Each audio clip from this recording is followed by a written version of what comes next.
Anche la sanità padovana è pronta a fare la sua parte nell'assistenza ai profughi ucraini che stanno cominciando ad arrivare in Veneto.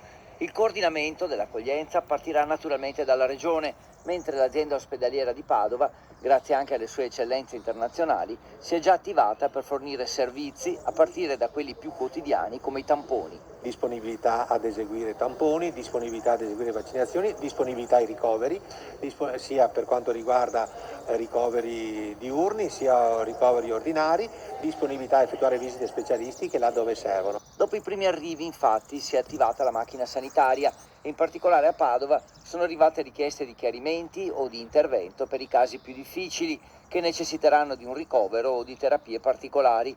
Ovviamente, ad esempio, tutta l'attività pediatrica, da sempre abituata ad accogliere e assistere minori in situazioni difficili, anche provenienti dall'estero con patologie gravi, è pronta a entrare in azione senza particolari criticità. Abbiamo avuto qualche chiamata per capire una disponibilità per qualche ricovero molto particolare.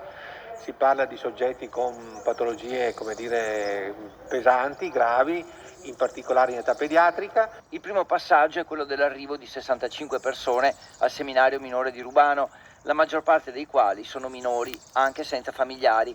Da loro, attraverso chi li assiste, partirà la verifica della situazione sanitaria e l'eventuale necessità di visite, esami o ricoveri.